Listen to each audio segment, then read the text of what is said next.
Premiere Pro can be done in many different ways. It can be from highly technical, highly detailed, a ton of different tools. Today what we're going to see are the most basic ways so that we can modify our footage. So let's say that I have these 4 shots that I want to work on a project like this. So the first thing I'm going to be doing is I'm going to make them shorter so we can browse them way faster. Okay. And one thing that you will notice right away is that these shots, each one of them, has a different color temperature. And the light is different, the saturation is different, so you can see how, for example, the colors, this is way colder, this has more magenta, this is more yellow and green.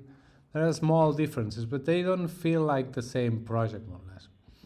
I can do some things to try to unify them, or I can do also some changes so I can stylize my whole project and give it a look. So first thing that I can do is just come in here, pick the one that I want, and I'm gonna go to Window and look for something that says color, like Lumetri color. If I click this, you will see that a bunch of tools appear. The first one is basic correction. Basic correction has an auto button. In this case, this is professionally shot footage, so it's not going to change anything. But if you have a badly exposed or any imbalance in the image, this should help you. Okay.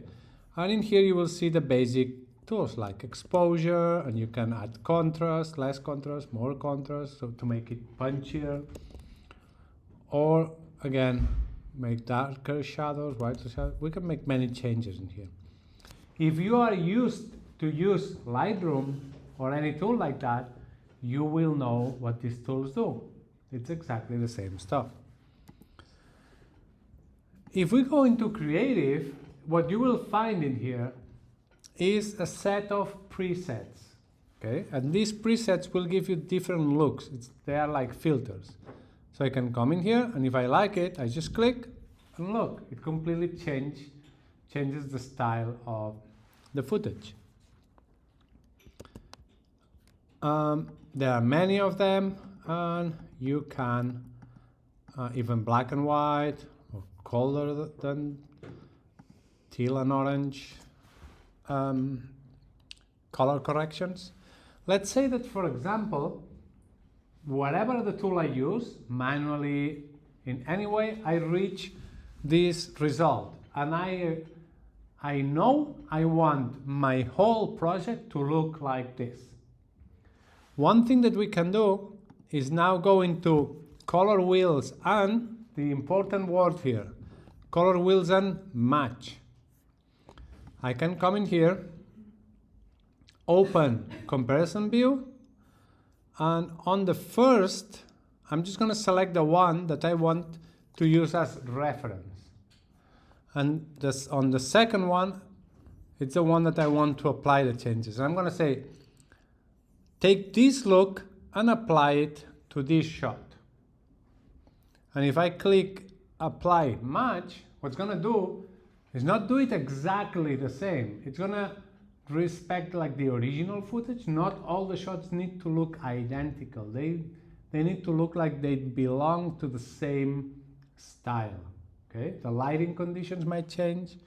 So if I apply this, you will see that now this image went from yellowish green to bluish and darker tone. So in this case, I wouldn't be happy with this. For sure, I want to be more light and I want more blue in the shadows, but it gets way closer. Okay, so if I do this, look at the difference. These look like two completely different things. I apply match, and now they feel like they belong better. Okay, again. How did you do the comparison? How did you If you want to turn on the comparison view inside match, you have it in here. Okay. Another thing is that it's really hard to figure out what do you want. Just a moment ago I was telling you browsing fonts is a silly way to create titles. So you moving sliders around hoping to find something beautiful, fat chance. Like it's tricky. So one thing that we can do is that if you open your browser and look for a reference from a movie that I like, you can come in here and see the Grand Budapest Hotel has like really strong color references, right? We know about this. So we can come in here, maybe I like this. I'm just gonna do it in a really badly way. You should get better references than this. But just for the sake of time, I'm just gonna grab this reference, bring it to Premiere Pro, and you can drop any image into a timeline. So what I'm gonna do now is say, hey, take this and apply it to this. Now, all of a sudden, your project feels like it belongs on a Wes Anderson movie without having to do much. Okay? Good. The same, like you can apply this to each one of the shots. And now, if you do this to all the shots, you will see how if I browse like really fast, they all feel like they belong better together. Okay, there is not this huge jump in quality. So this is a basic introduction to color correction. Again, the goal is not to invent or to create an awesome look from nothing. We can steal and copy a look and apply it to our project.